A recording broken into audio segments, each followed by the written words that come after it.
Olá, eu sou o professor Alexandre Magno e eu quero conversar com você sobre administração e empreendedorismo. Vamos lá?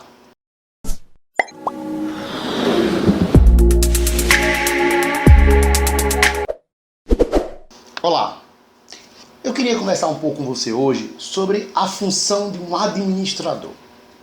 Existem muitas pessoas que administram por amor,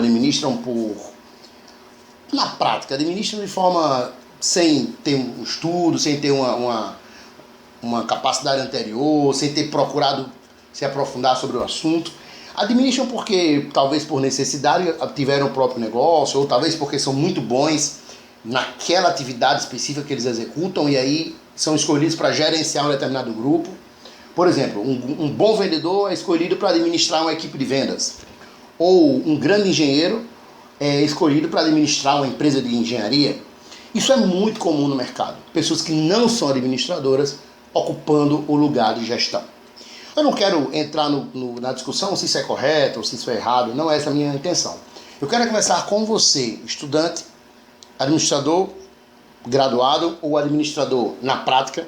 Independente de como você atua, mas você está na área de gestão. Eu quero conversar com você sobre a função do administrador. Vamos bater um papo sobre isso.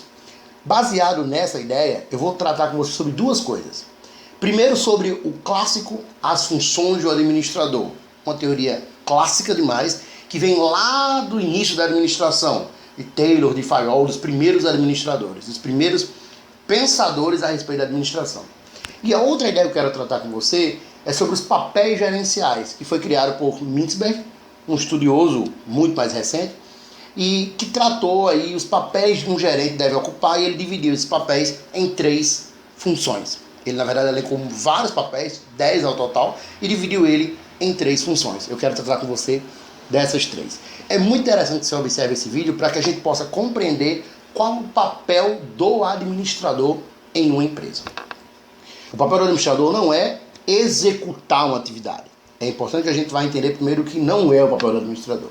Primeira coisa, o papel do administrador não é executar uma atividade. Não é para o administrador, por exemplo, o administrador de vendas, não é para ele ser o vendedor.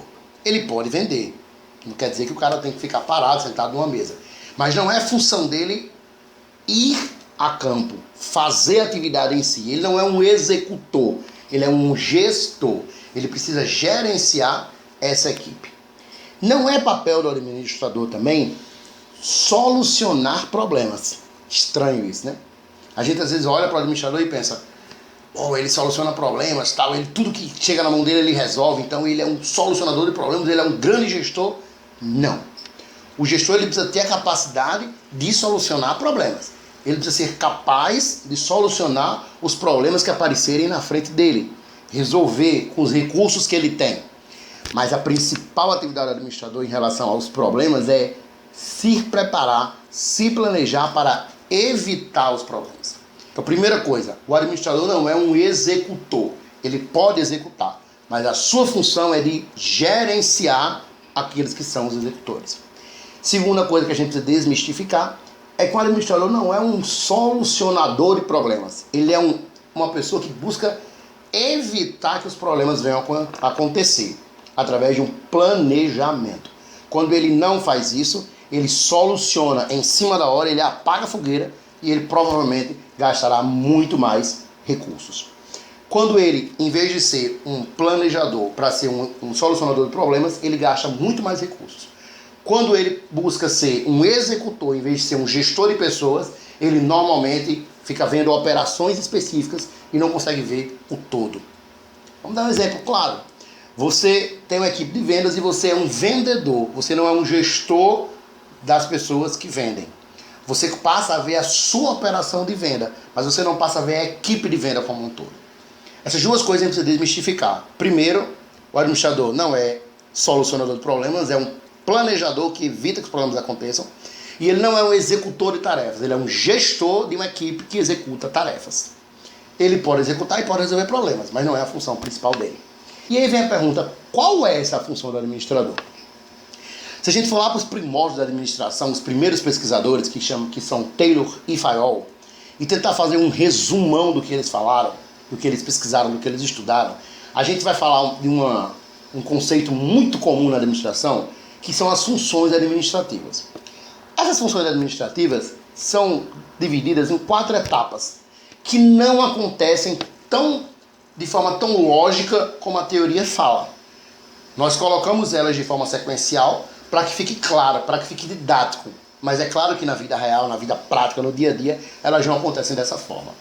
Dê uma olhadinha aí para o que vai aparecer na sua tela agora. A primeira função é a função de planejamento. Essa função do administrador é que ele precisa estabelecer quais são os objetivos, estabelecer quais são as metas da empresa, analisar os recursos que ele tem, determinar o que ele vai fazer com cada um desses recursos, criar estratégias para alcançar essas metas. Esse grupo de atividades é o que nós chamamos de planejamento. É a primeira função administrativa. A segunda função administrativa chama-se organização. Os nomes já explicam muito claramente. A função de organização é organizar, é criar as estruturas, é desenhar os casos, é estabelecer as prioridades, é de acordo com o que foi planejado, organizar para que essas ideias sejam colocadas em prática. A terceira função é a função direção. É a função de distribuir as funções, de motivar as pessoas, de estabelecer os casos que cada um vai executar. Então perceba que aquilo que eu falei sobre o executor cai aqui. A função do administrador não é de executar, mas é de dirigir. Planejar, organizar, dirigir. E por fim, a quarta função do administrador é controlar. A função controle está ligada a medir o desempenho dessas atividades. Se a gente parar para perceber, a gente vai ver que todas estão falando estão relacionadas ao mesmo objeto. Vamos dar um exemplo. Eu tenho um objetivo muito claro na minha empresa. Eu quero, nesse ano de 2016, eu pretendo abrir uma nova unidade, eu quero abrir uma filial da minha empresa. Então eu construo um planejamento para que isso aconteça. Eu defino metas, defino prazos. O próximo passo é organizar. Então eu vou desenhar quais são os responsáveis, quem são as pessoas que vão para cada lugar, quais são os recursos que eu vou aplicar em cada um desses lugares. E recurso não é recurso financeiro, mas é pessoas, é capacidades, é dinheiro também. Como é que eu vou distribuir isso aí? Definido isso, planejei minha meta, defini de forma a organização desse percurso que eu vou fazer. Aí eu dirijo agora, a terceira atividade, direção. Eu vou distribuir para as pessoas, dirigir, dizer você vai para tal canto, você vai para tal canto, esse recurso você distribui de tal forma, vai dirigir a atividade. E por fim ele vai controlar o percurso, até que ele consiga atingir aquela meta lá do planejamento. Planejamento, organização, direção e controle. Essas são as 4 funções administrativas. É interessante entender que isso é uma coisa cíclica. Como eu falei para vocês, a gente fala na sequência para que fique pedagógico, mas na verdade ele não ocorre de forma sequencial. Às vezes você pode ter algum tipo de diferença nisso. Mas entendendo de forma sequencial, é planejamento, organização, direção e controle. Depois desse controle, existe um novo planejamento. Avaliar o que aconteceu, planejar novamente. Então, é uma função cíclica. O administrador ele precisa estar sempre planejando metas, objetivos, missão, visão, organizando os recursos, dirigindo, direcionando como deve ser executado e controlando passo a passo. Essas são as 4 funções de administrador. Agora vamos entender o que Mintzberg fala sobre as funções gerenciais. É interessante entender isso também. Dê uma olhadinha aí o que vai aparecer na sua tela. As funções gerenciais de Mintzberg, ele definiu isso na década de 70. E lá ele elencou 10 atividades gerenciais. Na verdade, o que o Mintzberg fez foi uma pesquisa com um grupo de executivos para entender o que eles faziam, quais eram as atividades que eles executavam. E através dessa pesquisa, ele distribuiu 10 atividades. Posterior, ele pegou essas 10 atividades e dividiu em 3 grupos, que é o que eu quero apresentar a você agora. O primeiro grupo são os papéis interpessoais. São as atividades ligadas às relações da pessoa. Então, o gerente precisa construir relações pessoais, tanto internamente como externamente com a empresa. O responsável pelas relações pessoais da empresa é o gerente, o gestor, o executivo da empresa. A segunda função, o segundo grupo de função de papéis que Mintzberg define para os gerentes são os papéis de informação, a obtenção e a disseminação das informações referentes à organização, tanto de dentro para fora, como de fora para dentro. Então é o gestor que tem a ocupação, que tem a definição, que tem a responsabilidade de ter informações da empresa, levar elas para o mercado, como também de pegar informações do mercado e trazer para a empresa. Mintzberg define isso como papéis de informação. Por fim, os papéis de decisão. Definir o rumo da empresa é um outro papel do gestor. Revisando. Os papéis do executivo, segundo Mintzberg. Papéis interpessoais, papéis de informação e papéis de decisão.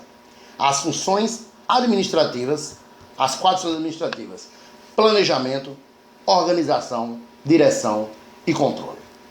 Essas são as funções reais do administrador. Mas qual a importância disso? Vou lhe dizer. A importância disso é não desvirtuar o papel do gestor. É fazer o gestor realmente um gestor que possa analisar a empresa de cima, tomar decisões baseadas no todo e permitir dessa forma que a empresa cresça. E cresça mais do que o seu próprio tamanho, mais do que o próprio gestor pode levar. Um gestor que não tem a capacidade de planejar, de organizar, não tem a capacidade de dirigir as atividades, ele provavelmente vai fazer da empresa o tamanho dele mesmo. Quando o gestor consegue se afastar do objeto da empresa e dirigir, distribuir cargos para que as pessoas possam executar e ele possa gerenciar, ele consegue fazer com que a empresa cresça mais do que o tamanho dele mesmo. Eu espero que tenha ficado claro. Até o próximo vídeo.